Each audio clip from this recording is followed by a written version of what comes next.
జిల్లా గుడివాడలో పోలీసులు, లారీ డ్రైవర్లు, ట్రాన్స్పోర్టర్ల సంక్షేమ సంఘం ఆధ్వర్యంలో జాతీయ రహదారి భద్రతా మాసోత్సవాలు జరిగాయి. ఈ సందర్భంగా ట్రాఫిక్ నిబంధనల మీద అవగాహన ర్యాలీ చేపట్టారు. గుడివాడ ఆటోనగర్ 5వ రోడ్డు నుంచి ఈ ర్యాలీని గుడివాడ డీఎస్పీ ధీరజ్ వినీల్ ప్రారంభించారు. ర్యాలీ బొమ్మలూరు సమీపంలోని లారీ స్టాండ్ దాకా సాగింది. డీఎస్పీ ధీరజ్ వినీల్ మాట్లాడుతూ రేయింబవళ్లు లారీ నడిపే డ్రైవర్లు వాహనాలు నెమ్మదిగా నడిపి ప్రాణాలు కాపాడుకోవాలని సూచించారు. గుడివాడ ప్రాంతీయ రవాణా అధికారి శ్రీనివాస్తో పాటు స్థానిక పోలీసు అధికారులు పాల్గొన్నారు.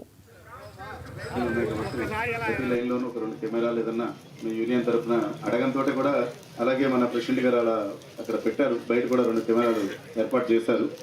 ఎందుకంటే ఏదైనా ఒక అఫెన్స్ జరిగితే మన దగ్గరే పోతున్నాయి, లారీ టైర్లు పోతున్నాయి, అలాగే బ్యాటరీలు పోతున్నాయి, అలాగే అక్కడ చిన్న అన్నీ పోతున్నాయి అని చెప్పేసి వస్తున్నారు.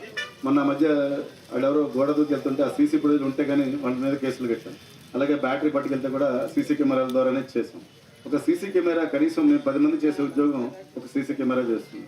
కాబట్టి 1-2 సార్లు ఎందుకు చెప్తున్నాము అంటే ఒకసారి ఆలోచించండి. పోయిన ప్రాపర్టీ ఎంతవరకు మనకి రికవర్ అవుతుంది? ఒకవేళ పోయింది అనుకోండి, ప్రాపర్టీ దొరుకుతుందా? దొరకడానికి ఒకవేళ దొరికిన మీకు 100% రికవరీ వస్తుందా? ఆలోచించండి. దాన్ని వేలు ఆలోచించి మీ యూనియన్ నుంచి కూడా కోఆపరేట్ చేసి ప్రతి రోడ్డుకి కూడా ఒక సీసీ కెమెరా ఏర్పాటు చేస్తారని చెప్పేసి